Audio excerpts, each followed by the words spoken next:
ক্ষমতা যারা অবজ্ঞা করার দুঃসাহস দেখায় তারা আহম্মক। অপরাধ করার সুপরিকল্পনা ছিল বলেই পুলিশের বড় কর্তা হয়েও পাসপোর্টে বেনজির আহমেদ গোপন করেছেন নিজের পুলিশ পরিচয়। দুর্দান্ত প্রতাপকে কাজে লাগিয়েই সম্পত্তির পাহাড় গড়ার পথে হেঁটেছেন। নীল নকশা মনে আঁকা ছিল বলেই করেননি সরকারি চাকরিজীবী হিসেবে নীল রঙের অফিসিয়াল পাসপোর্ট, এমনকি সুযোগ থাকার পরও নেননি লাল পাসপোর্টও। বর্তমান সময়ে টক অব দ্য কান্ট্রি বেনজির আহমেদ জানতেন বেসরকারি চাকরিজীবী হিসেবে তিনি যতটা সহজে বিদেশ ভ্রমণ, বিনিয়োগ ও স্থায়ী বসবাসের সুযোগ পাবেন, সরকারি চাকরিজীবী পরিচয়ে অফিসিয়াল পাসপোর্ট করলে সেই সুযোগ পাবেন না। তাই সবকিছু পরিকল্পনা মতোই করেছেন দুর্নীতির মাধ্যমে হাজার কোটি টাকার সম্পদের মালিক বনে যাওয়া বেনজির আহমেদ। দুর্নীতির সঙ্গে কোনো আপোষ নাই।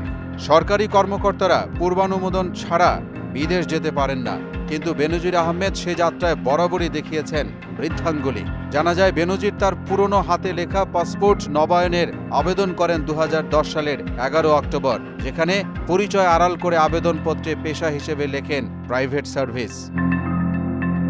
সরকারি চাকরি করে কোনোভাবেই বেসরকারি চাকরি বা অন্য কোনো পেশা উল্লেখ করার সুযোগ নেই, কিন্তু পুলিশ এবং র্যাবের এই বড় কর্তা সে সুযোগ পেল কিভাবে? তাহলে কি ভিন্ন কোনো শক্তিও এখানে কাজ করেছে? ওয়ালটন ফ্রিজ কিনে অনেকের মতো আপনিও হয়ে যেতে পারেন মিলেনিয়াল।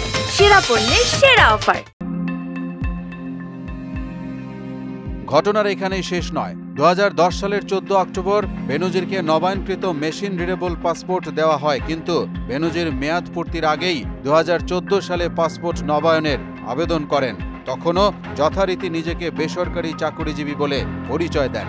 দ্বিতীয় দফায় নবায়নকৃত পাসপোর্টের মেয়াদ ছিল 2019 পর্যন্ত, কিন্তু 3 বছর আগেই 2016 সালে তিনি ফের পাসপোর্ট নবায়নের আবেদন জমা দেন। তখন তিনি ছিলেন র্যাব মহাপরিচালক। বরাবরের মতোই তখনও বেসরকারি পাসপোর্টের আবেদন করেন।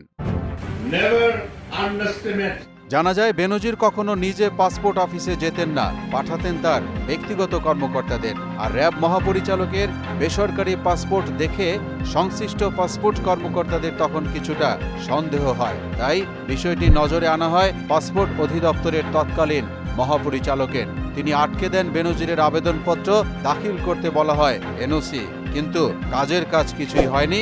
উল্টো বেনজিরকে পাসপোর্ট দিতে বাধ্য হয় পাসপোর্ট অধিদপ্তর। সবকিছুর পর এবার তাহলে কি বলার আছে? কেউ কেউ বলছেন আইজিপি হয়েও বেনজির আহমেদ কেন কূটনৈতিক পাসপোর্ট নেননি? কি কারণ থাকতে পারে? কূটনৈতিক পাসপোর্ট না নিলেও কূটনৈতিক চালে এক্সপার্ট বেনজির তবে কি ভিন্ন কোনো দেশের নাগরিকত্ব নিয়েছেন, নাকি যে কোনো সময় দেশ ত্যাগের সুযোগ ওপেন রাখতে পাসপোর্ট নিয়ে করেছেন এমন তেলেসমাতি কারবার? মোহাম্মদ ওয়ালিউল্লাহ, মোহনা ডিজিটাল।